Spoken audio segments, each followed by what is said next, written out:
Ladies and gentlemen, my name's Stryftek and I'm here to ask and answer one simple question. Is it worth your time? On trial today.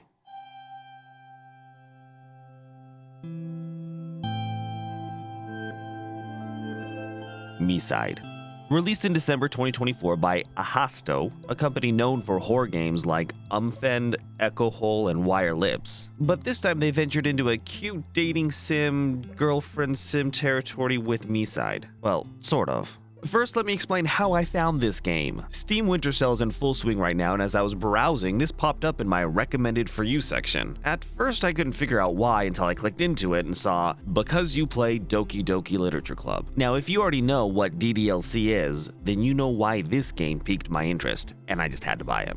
If you think you might want to play this game, I'd recommend you stop watching. Yeah, it's a little weird for a YouTuber to be telling you not to watch their content, but MiSide is full of surprises and secrets best experienced firsthand. The game's only about 4 to 5 hours long, so play it, then come back and we can chat about it in the comments. For those sticking around, I'll do my best to keep this spoiler free, but no promises. This game is going to be tricky to discuss without spoiling the experience.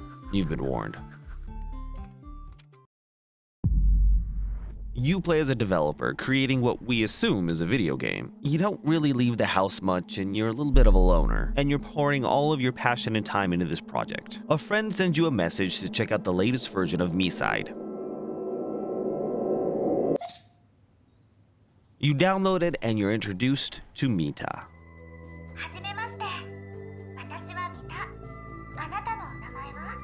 A cheerful virtual friend who you start spending quite a bit of time with. Initially, you're tasked with cleaning up her place.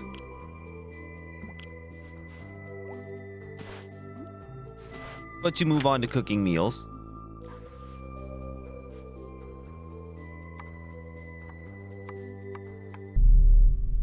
And ultimately playing games and buying gifts for Mita.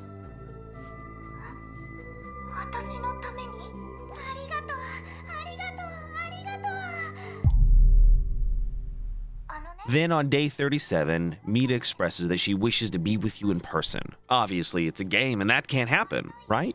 But as you look up from your screen, you find yourself inside of Mita's house.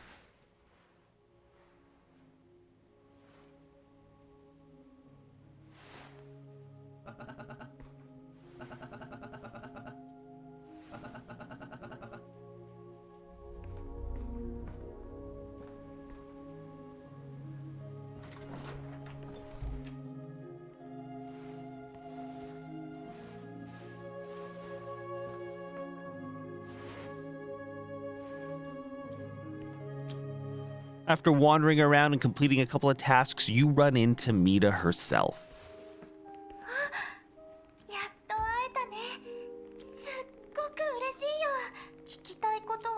You two watch TV, cook food, play games together, but all the while you're trying to find a way back to the real world. Each time you poke and prod, Mita grows more resistant to the idea, until finally during a game of cards there's a sound in a wardrobe you just can't ignore.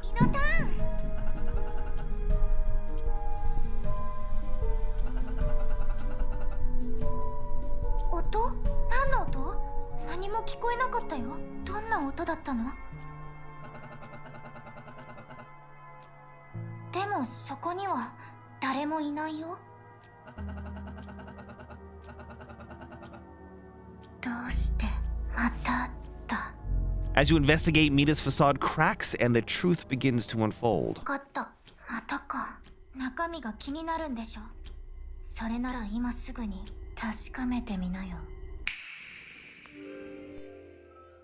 From there, the story starts to spiral as you search for an exit, slowly peeling back the layers of MiSide's secrets. Whose secrets I'm not gonna tell you. The story, while initially predictable, actually has some good creative twists I didn't see coming. The developers were very aware of what they were doing, where they were leading you, and what they were making you assume. So when you think you know something, the developers already know that you think you know something. They're always one step ahead of you, and it results in a great story.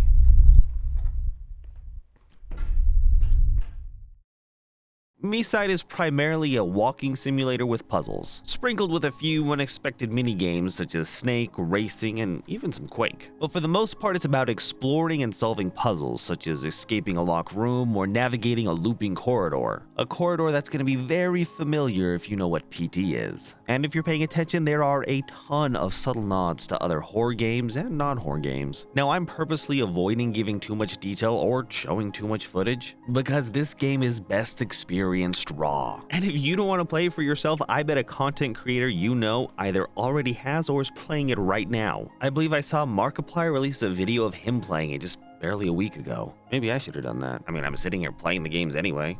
Let me know if you'd watch that sort of thing. Oh yeah, back to the review.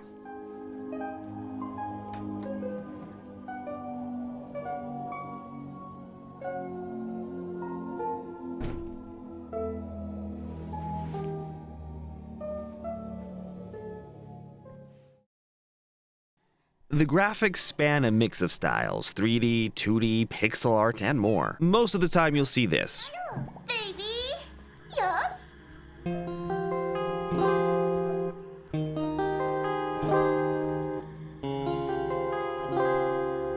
3D, anime-inspired, sort of cartoony style. It's simple but effective. It keeps things real while still being a little bit whimsical, maintaining immersion without breaking the suspension of disbelief. I do want to point out the text boxes for the character dialogue that you've been seeing.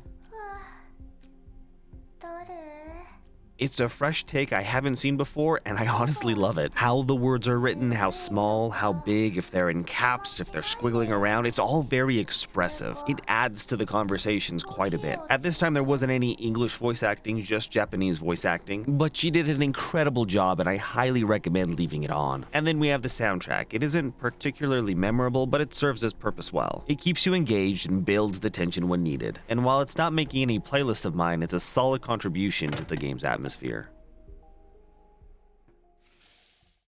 Now, I mentioned this earlier, but I feel it's important to go into. The suspension of disbelief. Basically, it's when you allow yourself to believe in something that isn't true for the sake of entertainment. A good example would be something like the movie Alien. The xenomorphs they show aren't real, the space travel that they're using doesn't exist. But you ignore all that, you suspend your disbelief for enjoyment. But this is, of course, a two-way street. Had the xenomorph looked too fake, or if they use Sci-Fi Channel CGI, your enjoyment would vanish. And that's why I feel so often horror games fail. They rely too heavily on jump scares and gore. They don't take the time to make a genuine connection to reality before making their attempts to scare you. And when they do, they just fall flat. I criticized Resident Evil 7 pretty heavily about this in my review, link down below. MiSide, however, does things differently. When you're first transported into this new 3D world, you're encouraged to explore. Every room has interactive items, conversations, mini-games. They immerse you in this world and they build a sense of familiarity and comfort. So when the lights do go out, it feels unsettling. You're exploring a space you know well, but now something's off. The ominous music kicks in and tensions begin to rise. It's subtle, but it works. It gets under your skin in a way gore and jump scares just can't. And when all of this is correctly combined, you can feel those hairs on the back of your neck stand up.